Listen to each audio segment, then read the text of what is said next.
The great hall was alive that evening, filled with people of every kind, young and old, curious and eager.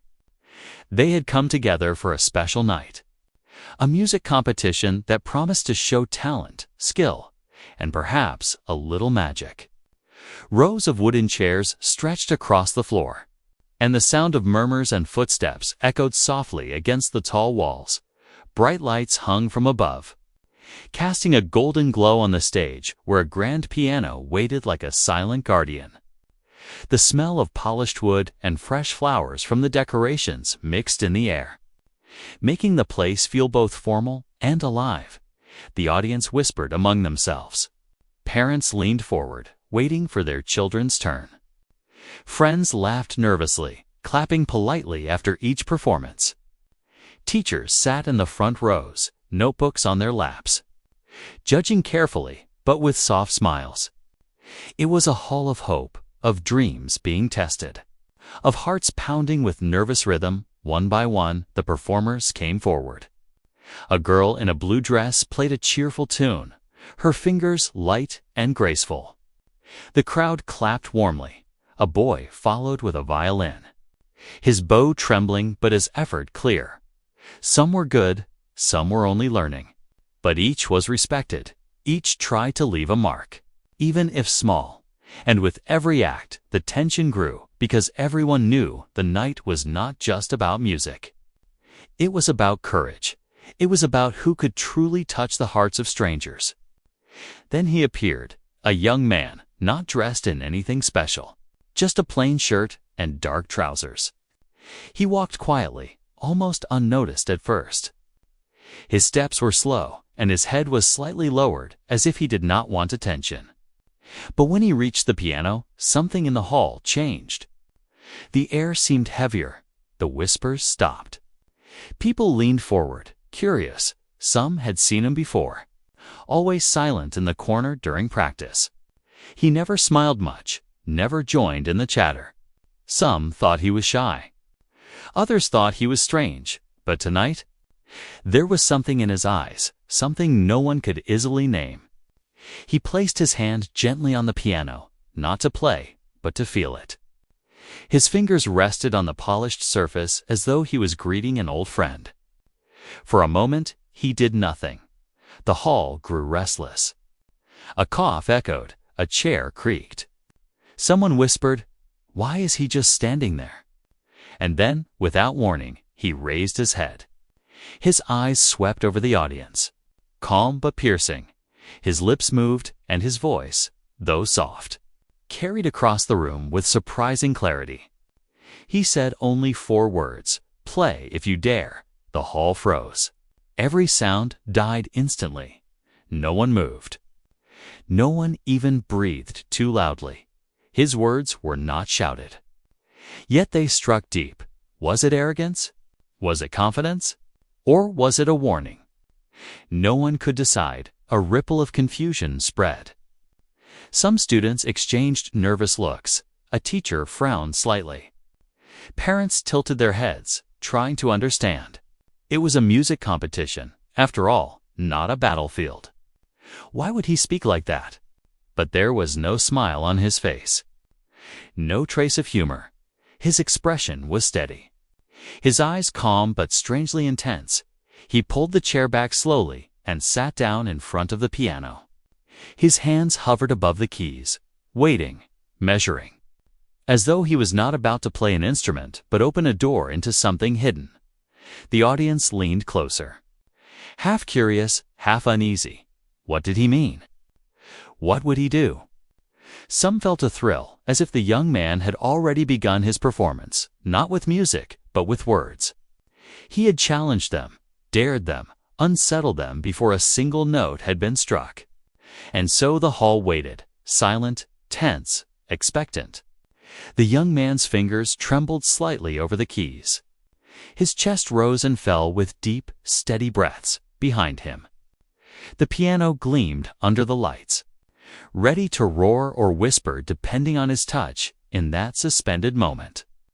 Every heart in the hall beat together. They were strangers. But now they shared the same question. What was about to happen? And just like that, the story of the night had already begun. Not with applause, not with polite music, but with a single daring sentence that turned an ordinary competition into something unforgettable. The silence after his words was heavy, almost like a blanket covering the hall.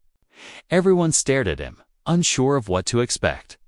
Some thought he was being arrogant, others felt a chill run through their body as if he had just issued a warning. The sentence "play if you dare" was not loud. But it had weight. It was strange, unusual, and it shook the mood of the hall at the back. A group of students whispered nervously, "What does he mean by that?" One of them asked, another shrugged. Maybe he's trying to scare the others. A teacher leaned slightly forward. His brow furrowed. He had judged many competitions before, but never had a student spoken like this. Not in this way, not with such sharpness. The boy at the piano sat calmly. His plain clothes made him look ordinary, but something in his eyes made him different. He wasn't smiling. He wasn't shaking with nerves like the others before him. Instead, he looked as if he belonged there, as if the piano had been waiting only for him. His fingers hovered above the keys, but he did not play right away. The wait was making the audience restless. A cough broke the silence. A shoe tapped against the floor nervously, but the boy's calmness was unshaken. He seemed to enjoy the tension. He looked at the crowd once more. His eyes moved slowly across the hall, over the rows of parents, students, and judges. It felt like he was challenging every single person sitting there. He did not need to say anything else. His silence was louder than words. Then, with a sudden motion, he pressed the first key. It was a soft note, almost like a whisper. The sound floated gently in the air. The audience leaned forward, straining to hear. A small smirk appeared on one boy's face in the crowd. "That's it?"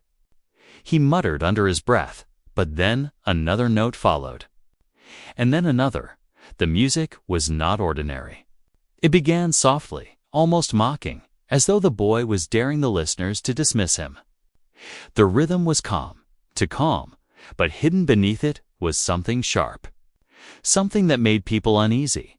It wasn't the cheerful tune of the girl in the blue dress, nor the trembling violin from earlier. This was different. Darker whispers started again. Parents looked at one another, unsure. Some of the students who had already performed shifted uncomfortably in their chairs. The boy's style was strange, unpredictable, as if he wasn't just playing notes, but telling a secret. A story was beginning, and it was not a happy one. The judges exchanged quick glances. One of them tapped a pen against his notebook, but did not write anything yet. It was too early, but already they could feel that this performance was not going to be ordinary.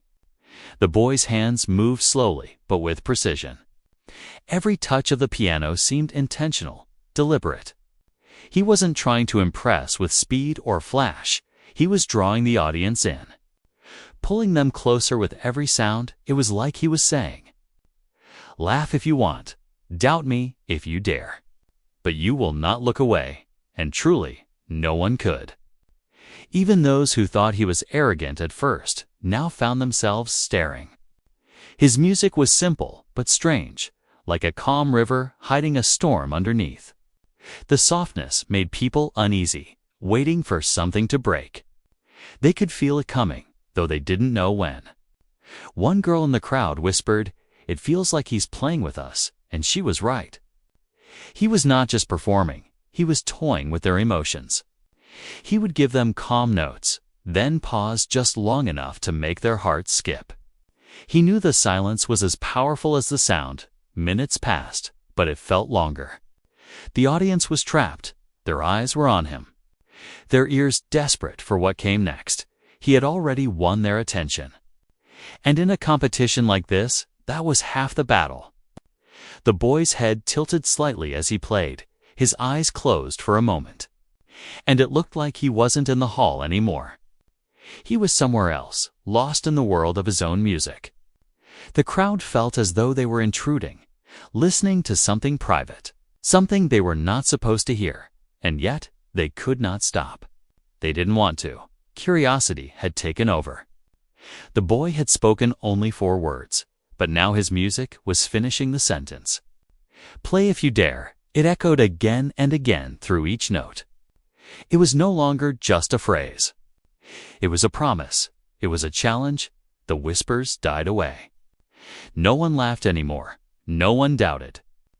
The hall had grown silent again, not because he asked, but because he demanded it with his presence. The boy was no longer just another performer. He was someone to be feared, someone to be respected, and deep inside, every person in the room, whether they admitted it or not, was waiting to be stunned. The first notes hung in the air like a thin thread, fragile but unbroken.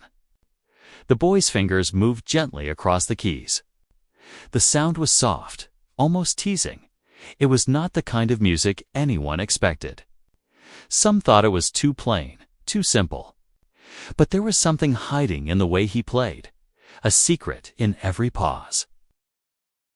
The audience leaned forward. Their eyes followed his hands. Their ears caught every small detail. They waited for the big moment. But he gave them only little drops of sound, as if testing their patience. It was like he wanted them to underestimate him, like he wanted them to think, "This is nothing." But then, something shifted.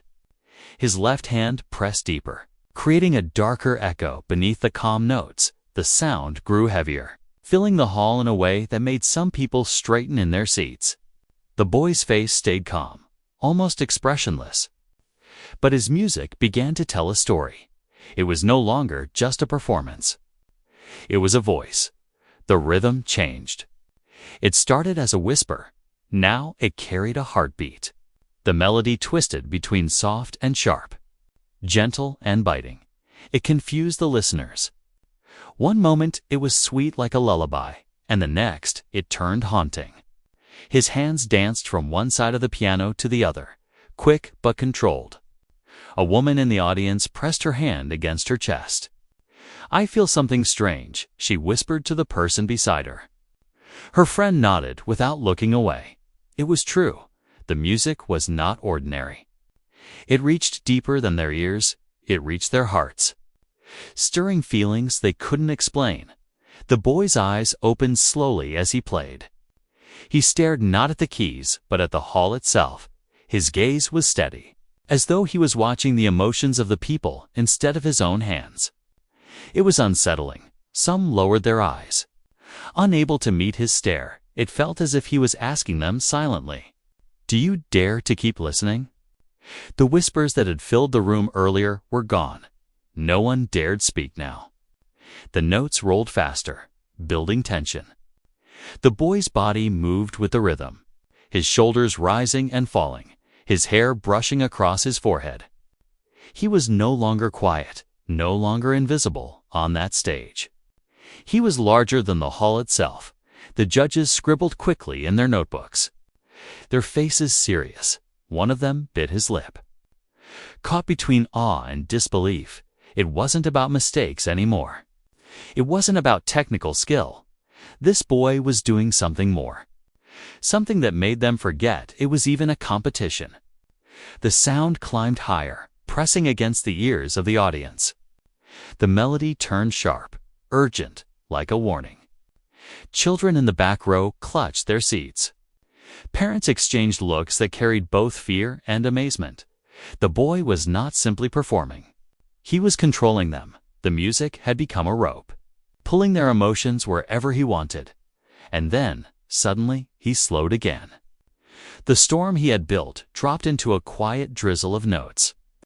Soft and delicate, the change was so quick it made the hall gasp. Some even leaned back as if they had been struck. How could music shift like that? How could one player make them feel pushed and pulled in every direction?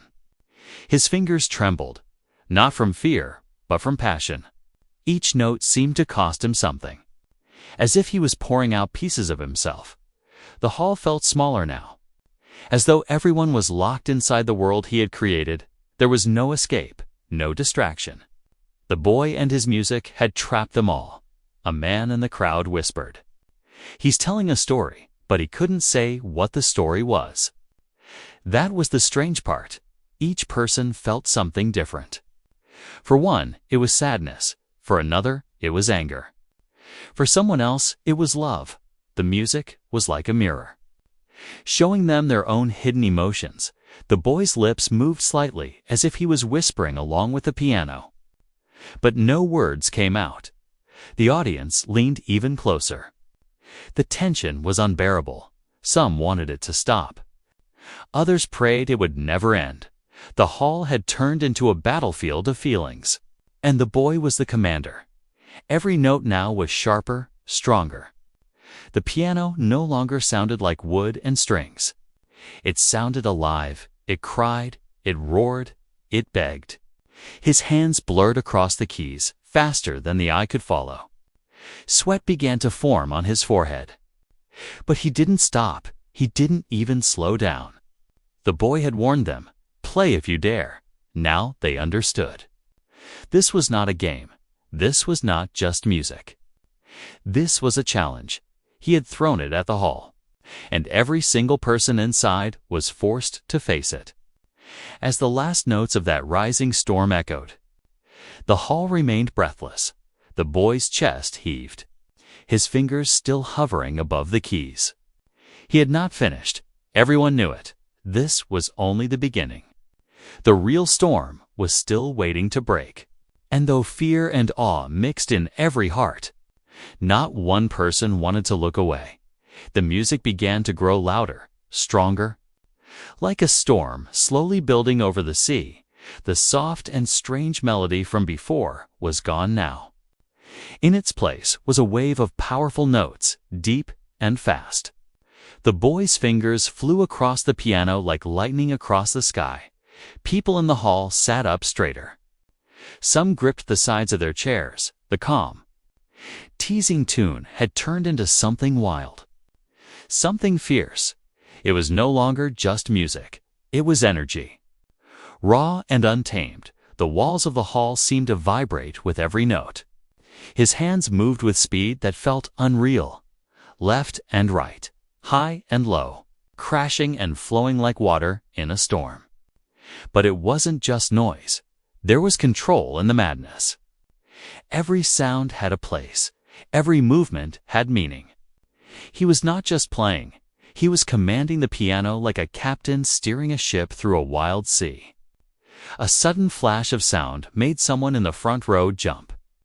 The man looked around, embarrassed, but others had felt it too.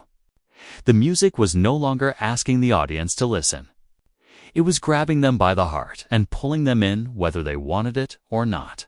Some students looked frightened. Some looked amazed. One girl covered her mouth with her hands. Eyes wide, she whispered, "How is he doing this?" But no one had an answer. The boy's face showed no fear, only focus. His eyes were half closed, as if he was inside the music, not just playing it. His body swayed with the rhythm, sometimes leaning forward so close to the keys. It looked like he might fall into the piano itself. The lights above seemed brighter now. Or maybe the music made them feel that way. Time felt slower, but also faster, as if the hall was trapped in the middle of something big, something that couldn't be stopped. He played with both hands, moving in different directions, one telling a story of pain, the other telling a story of anger. But together, they created a picture of struggle, of someone fighting hard to survive. Every chord sounded like a step through fire. The judges stopped writing. Their pens hung in the air, forgotten. One of them had tears in her eyes. But she didn't wipe them away. She just stared at the boy. Caught in the middle of his storm, a woman in the back stood up slowly, like she couldn't bear to sit anymore. Her chest was tight, her breath heavy. She wasn't sure why. But the music was making her remember things she had buried long ago. The boy's speed increased, faster than anyone had seen all night. But he didn't miss a single note. Each one landed exactly where it should, like drops of rain falling in perfect rhythm. Then came the sharp notes, like thunderclaps. Strong and sudden, they hit the air and made people flinch. The sound echoed from the stage to the back wall and back again. It was not just music anymore. It was a storm inside a building. The piano groaned under the power of his hands. It was as if the instrument itself was being pushed to its limits, but still it obeyed him. He was not afraid to push harder, to press deeper.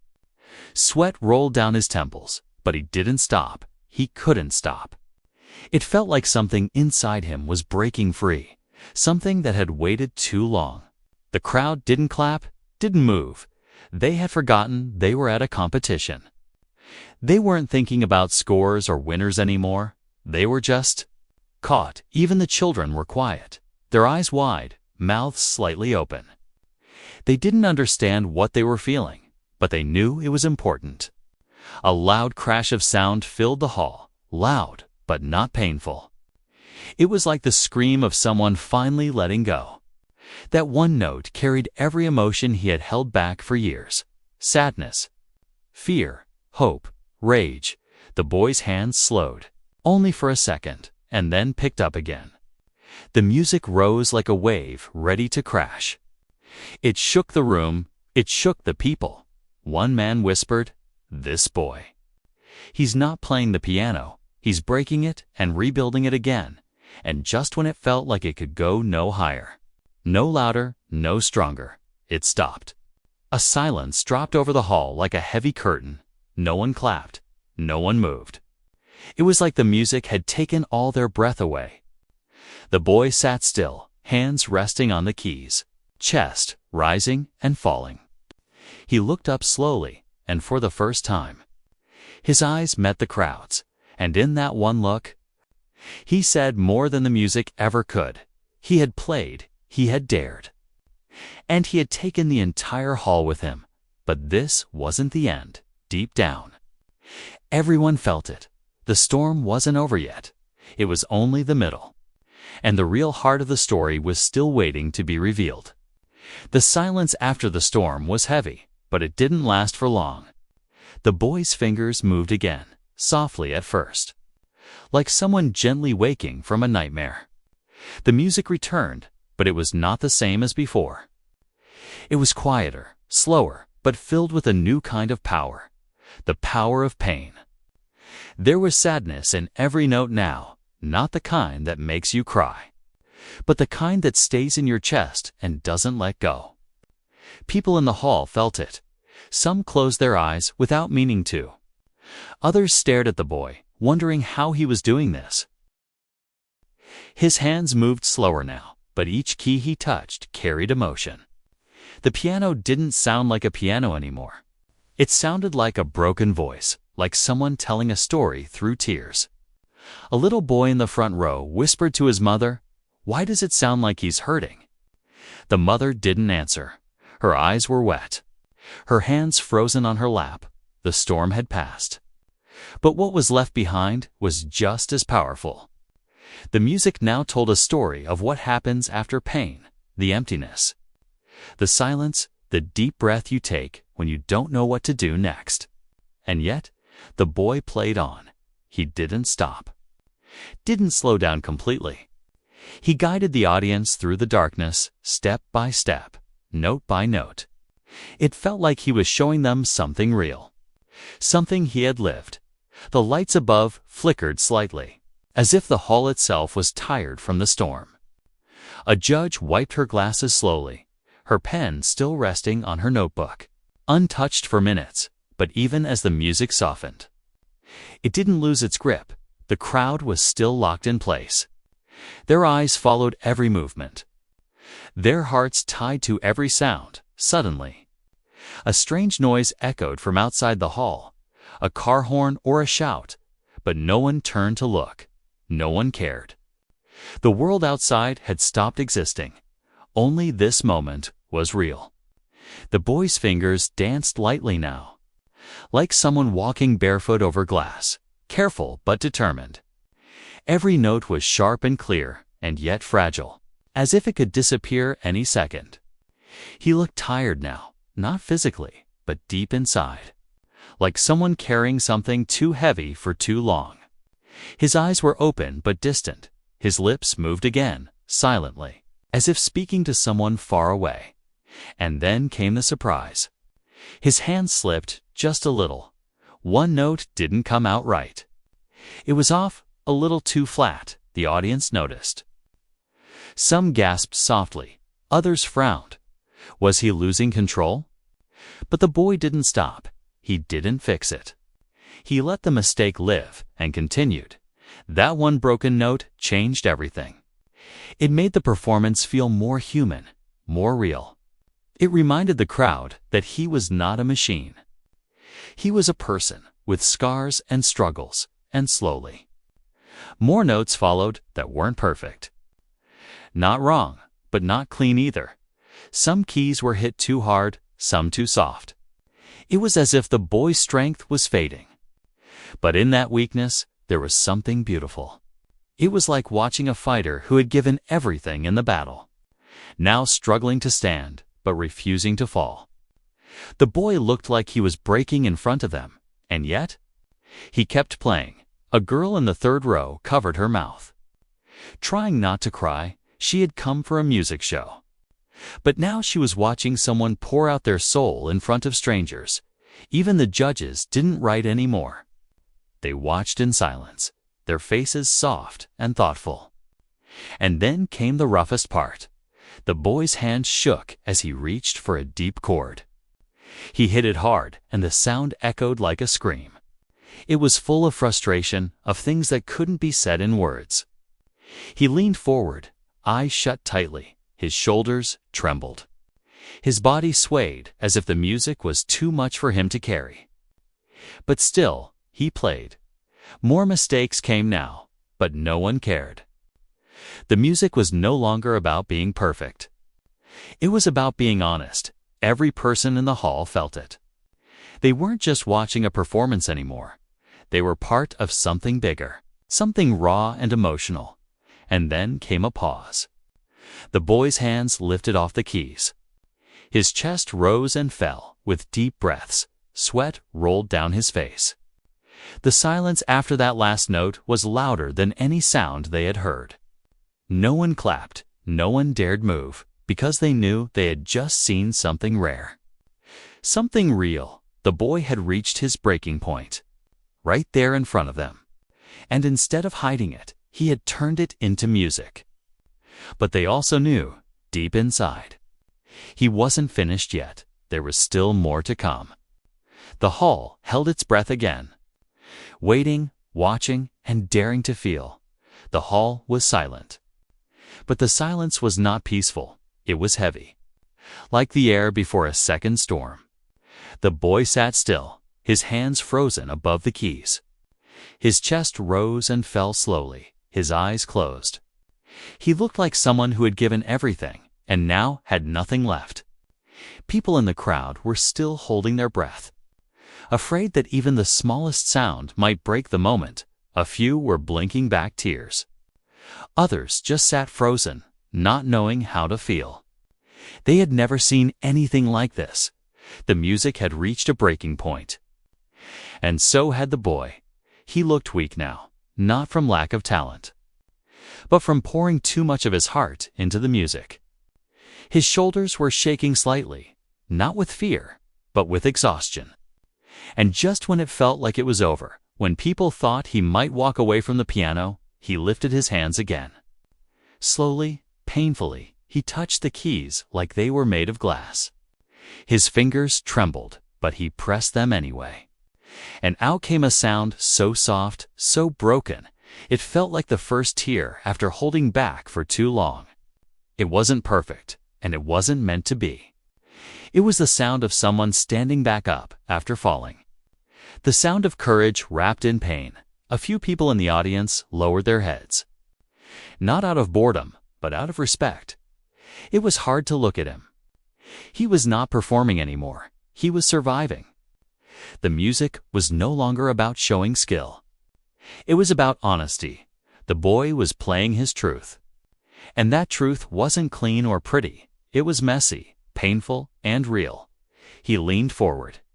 closer to the piano, like he needed it to hold him up. His body was tired, but his fingers kept moving. Each note felt like a heartbeat.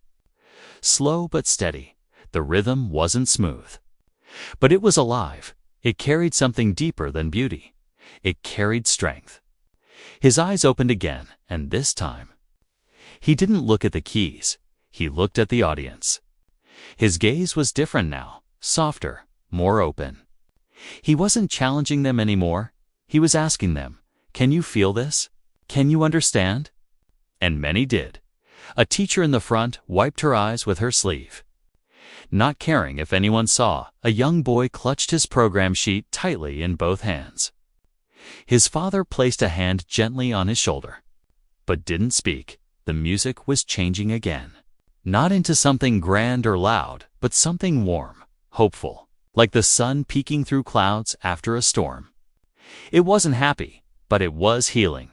The notes became smoother, flowing like a river after heavy rain. The boy's hands moved with more balance now.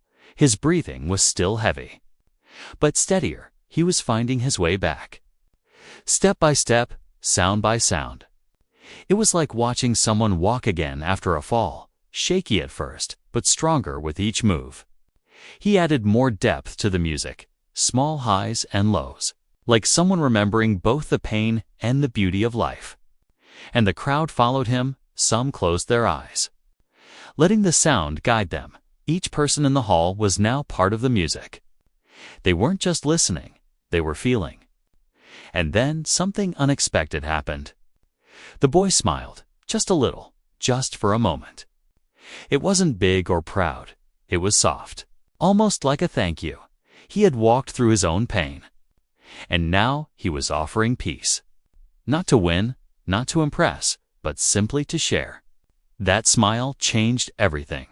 It was the first time anyone had seen him show emotion outside the music, and it made the performance feel even more human. The notes slowed again, gentle and kind, like someone telling a child, "It's going to be okay." The music didn't demand attention anymore. It gave comfort, and finally, his hands reached the last few keys. The melody faded like a memory, still there, but softer, fading into silence. He didn't rush to stand. He didn't bow or look for praise. He just sat there for a few more seconds. Eyes closed, breathing slowly. The audience didn't move either. They stayed frozen in the moment, afraid to break the magic. And when he finally stood, he looked like someone reborn, not through applause, but through the act of sharing his truth. No one clapped yet. They couldn't. Their hands wouldn't move. Their hearts were still too full. Because what they had witnessed wasn't just a piano performance. It was a journey through pain, through struggle, through strength, and they all knew. They had seen the most honest moment of the night, but still, something deep inside told them it wasn't over yet. The boy had more to say, more music to play, and the hall, once again, waited. He stood there beside the piano, silent, breathing slowly. His face was pale, and his fingers still twitched from the effort, but something in his eyes had changed. The fear was gone. The pain was still there. But now there was also something else, peace. The hall remained completely still. No one moved. No one clapped. Everyone was waiting, not because they had to, but because they wanted to. They knew something more was coming, something they couldn't miss. Then, without saying a word, the boy sat down again. His back was straighter now, his hands calmer. He placed his fingers gently on the keys. But this time, he didn't look tired. He looked ready. The first notes were different, light, and clear. Like raindrops falling on a calm lake, there was beauty in them. A kind of fragile hope that made people smile through their tears. This was a new chapter. Not loud or painful, but soft and bright. It was the sound of someone beginning again. Not from zero, but from somewhere deeper, somewhere real. People in the crowd felt their hearts lift. They relaxed a little. Some even smiled for the first time during the performance. But just when they thought the music had become gentle forever, it changed again.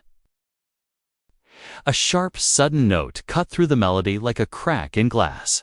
It was unexpected, jarring. It felt like something had broken. The boy flinched slightly, and his fingers paused. He looked down, his body still. Something was wrong. A murmur ran through the audience, soft but quick. Like a breeze passing through trees, had he made a mistake? No one knew, but the mood had changed. The music picked up again, but it was no longer smooth.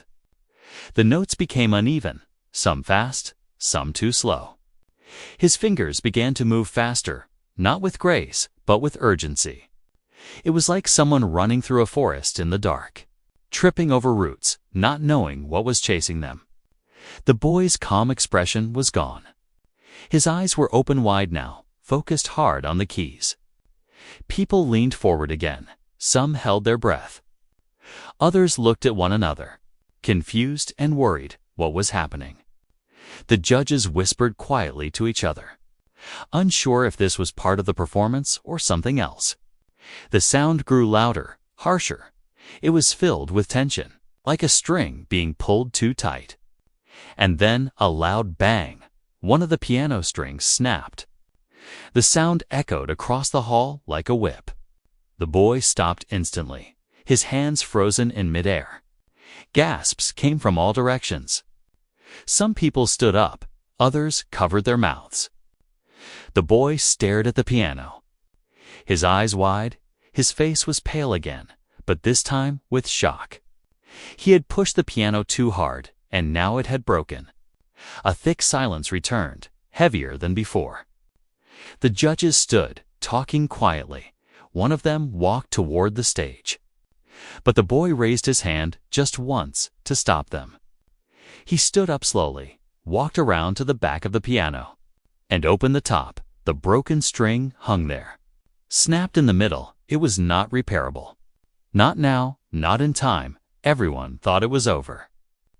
They were ready to stand, to clap, to cry, to leave. But then, the boy did something that no one expected. He returned to the bench, looked at the broken instrument, and sat down again. He placed his fingers on the working keys, ignoring the damaged ones, and he started to play again. The music was different now. He avoided the broken notes, skipped certain keys, worked around the damage, and somehow it still sounded beautiful. No, it sounded more beautiful than before, because now, every note he played had to fight against what was missing. He was creating something new from something broken. The audience was stunned, not just by the sound, but by the courage. They had seen talent. They had seen emotion, but now they were seeing strength. Real strength, the kind that keeps going even when the world breaks around you. The boy didn't cry. He didn't show anger. He didn't quit. He played again and again. With everything he had left, each note said, "I'm still here. I'm not done. I will finish what I started." And the crowd believed him. A girl in the middle row whispered, "He's playing without fear now," and she was right. This wasn't just a performance anymore.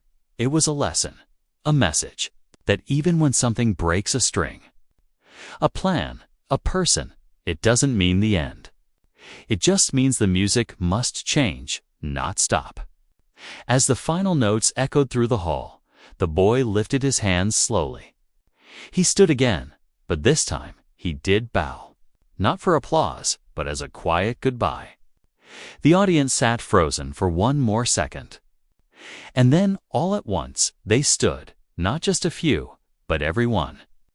The hall filled with claps, cheers, and the sound of hearts beating faster. Because they had not just watched a show. They had witnessed something unforgettable, and deep down, they all knew the final part was still waiting. The ending that would leave a mark on every soul in the room. The clapping went on, louder than anything the hall had heard that night. People were on their feet, clapping with open hands and open hearts. Some had tears in their eyes, others just smiled through the shock. But everyone knew one thing. They had seen something they would never forget. The boy stood on stage, not moving much, just standing there. Breathing slowly, his shirt was wet with sweat, and his hands hung by his sides. His eyes scanned the crowd for a moment, and then he lowered his head gently. Not proudly, but respectfully. He didn't smile, not fully. But his lips curved slightly, like he was at peace. The host of the event walked onto the stage, microphone in hand, but even he paused before speaking.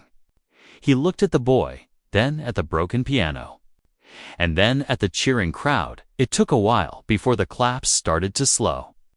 Some people stopped and wiped their eyes. Others hugged the person beside them when it finally became quiet again. The host said, "Ladies and gentlemen, I don't think any of us were ready for what just happened here tonight." The crowd nodded. Some murmured in agreement. One teacher whispered, "That boy didn't just play music, he played life." Then came the part everyone had been waiting for. The results? Judges stood from their seats and walked toward the stage. Their faces were serious but soft. The head judge stepped forward and spoke into the mic. "This competition was never just about playing well," he said. "It was about feeling, courage, and connection." He turned toward the boy and continued, "You showed all three." The boy looked up slowly, his face still calm, still quiet, but his eyes shining a little more now. "We all saw what happened," the judge said, pointing toward the broken piano, "and we saw what you did after that. You didn't stop. You didn't give up. You made music out of silence. Beauty out of damage." The audience clapped again. Not wildly this time, but warmly, lovingly. Then the judge took a breath and said, "You may not have had the cleanest notes, but you gave us the truest story." Another pause. Then he added, "And for that, you deserve not just an award, but our respect." The host nodded, opened a small box, and handed the boy a golden medal. But as the boy took the medal, something unexpected happened. He stepped to the microphone. Just for a second, everyone went quiet again. Holding their breath, he looked at the crowd, then said in a soft, almost shy voice, "I didn't come here to win." People looked at each other in surprise. He continued, "I came here because I was afraid. Afraid I would never be heard." A few gasps echoed around the hall. "I don't talk much," he said, "and I've always felt like my voice didn't matter." Now, even the judges were leaning forward, listening like students. "I've been through some hard things," he said, "and I thought, maybe music could say what I can't." He paused, his fingers twitching slightly, but he didn't look away. "I never thought anyone would listen," he added quietly. "But tonight, you did." He stepped back, and the hall fell into a deep silence once more. Then the clapping returned, slow, then stronger, then full. The kind of clapping that says thank you, not just well done. The kind of clapping that says, "We heard you." Some people in the audience were wiping their faces without even knowing why. The boy didn't stay long after that. He walked down the stage steps, medal in hand, and disappeared through the side curtain. But long after he was gone, his presence stayed in the room. People kept talking about him, not in loud voices, but in soft ones. Like they were still under the spell he had cast, a young girl told her father, "I want to play piano like him." Her father nodded, smiling. "Not just play it," he said. "Feel it." Outside the hall, the night air was cool. Stars blinked above, quiet and distant. The boy walked alone, slowly, the medal tucked in his pocket. He wasn't thinking about the prize. He wasn't thinking about the applause. He was thinking about the silence in that room, the moment after the music, when the world listened. For the first time, he didn't feel small. He didn't feel invisible. He had spoken without words, and they had heard him, behind him. The lights of the hall glowed warmly, like a memory, ahead of him. The road stretched into the night. Open and unknown, but now he wasn't afraid. Because he knew one thing: even the quietest voice can be the one that moves a room. And even a broken piano can tell a story that the world will never forget.